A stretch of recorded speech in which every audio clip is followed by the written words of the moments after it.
Imagine being told that World War II ended in 1945. Now imagine a man who didn't believe it, not for a week, not for a month, not for a year, but for nearly 3 decades. While the world rebuilt itself after the most devastating conflict in human history, one Japanese soldier remained hidden in the jungle, convinced that the war was still raging. For 29 years, he continued to follow his orders. He survived on almost nothing. He avoided capture. He ignored every message telling him the war was over. And he waited for the day his commanders would finally return.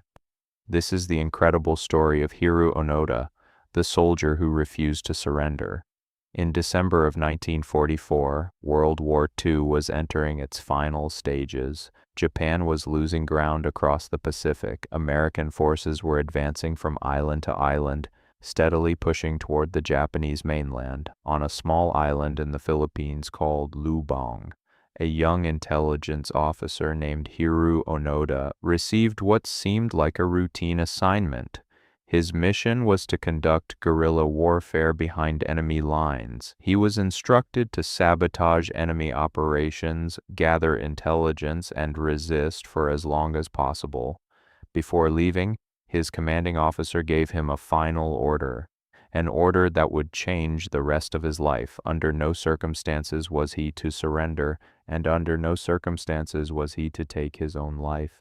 No matter what happened, he was to continue fighting until a superior officer returned to relieve him. At the time, Onoda had no idea that these words would guide his actions for the next 29 years. A few months later, American forces captured Lubang Island. The Japanese military presence collapsed. Most soldiers were killed, captured, or surrendered, but Onoda and a small group of men escaped into the dense jungle. From there, they began a long campaign of survival. At first, they expected reinforcements. Surely the Japanese military would return. Surely their commanders would come back for them. Weeks passed, then months, then years, but nobody came. In August 1945, Japan formally surrendered. The war was over. Millions of soldiers laid down their weapons. Entire nations began rebuilding. But deep inside the jungle, Onoda never received that message, or rather, he refused to believe it. Aircraft flew overhead and dropped leaflets. The papers explained that Japan had surrendered, the war had ended, the men should come out of hiding. But Onoda was convinced it was enemy propaganda. Why would he believe papers dropped by the enemy?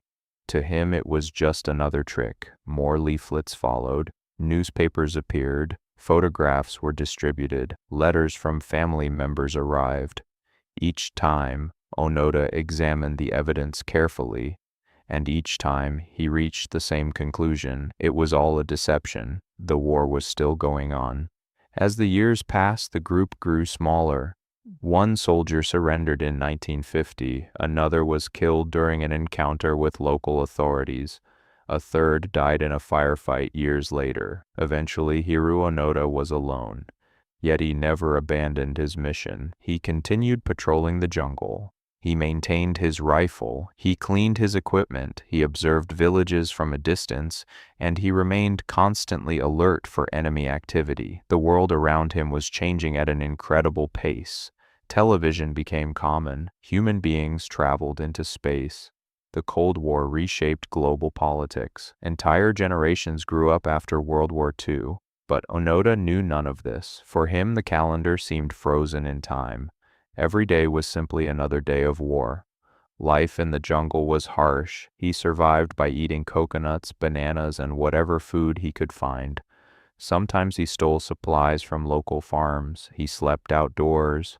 He endured tropical storms, intense heat, disease, and constant isolation. Most people would have given up long before, but Onoda believed he was fulfilling his duty. His mission had not been canceled. His orders had not been revoked. And until that happened, surrender was impossible. By the early 1970s, stories of the mysterious Japanese soldier had spread around the world. Many people knew about the rumors, a soldier still hiding in the Philippine jungle, a soldier who believed World War II had never ended. Most assumed he was already dead. Others thought the stories were exaggerated. Then in 1974, an unusual traveler decided to find out the truth. His name was Norio Suzuki. He was a young Japanese adventurer with an ambitious goal.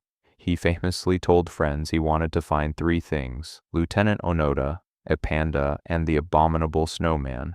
Remarkably, he found Onoda first. After searching through the jungle, Suzuki eventually encountered the aging soldier. The two men spoke. Suzuki explained that Japan had changed, the war had ended decades earlier, the world was completely different, but Onoda remained. Unconvinced, he explained that he would only surrender if his commanding officer personally ordered him to do so. Anything less was unacceptable. At first this seemed impossible. After all, nearly 30 years had passed. Yet Japanese authorities tracked down Onoda's former commander, Major Yoshimi Taniguchi. By then, Taniguchi was living an ordinary civilian life. He was no longer a military officer, but arrangements were made for him to travel to Lubang Island. On March 9, 1974, the two men met once again. For the first time in nearly 3 decades, Onoda stood before the officer who had given him his original orders. Taniguchi formally relieved him of duty. The mission was over. The war was over. Only then did Hiroo Onoda finally accept reality. The next day he emerged from the jungle. He was still wearing parts of his military uniform. His rifle was still functional. His equipment had been carefully maintained. Nearly 30 years had passed, yet he had remained committed to his orders the entire time. The world was stunned. Newspapers across the globe covered the story. How could someone remain hidden for 29 years? How could anyone ignore so much evidence? The answer lies partly in the culture and military values of the time. Onoda had been trained to endure hardship, obey orders, and resist surrender at all costs. To him, loyalty was not simply a duty, it was his identity. Many people viewed him as a symbol of extraordinary dedication. Others saw his story as a tragic example of blind obedience. Even today, debates continue about what his actions represent. Was he a hero, a victim of war, or something in between? Perhaps the most remarkable part of the story is not that Hiroo Onoda survived for 29 years. It is that he never stopped believing. For nearly 3 decades, he lived in a different reality from the rest of the world. Empires rose and fell. Technology transformed civilization. History moved forward. Yet deep within a remote jungle, one soldier continued fighting a war that had already become history, a war that ended in 1945. But for Hiroo Onoda, it didn't truly end until 1974, and that is why his story remains one of the most extraordinary survival stories ever recorded. A story of loyalty, a story of isolation, and a reminder that sometimes the hardest battle to end is the one inside the human mind.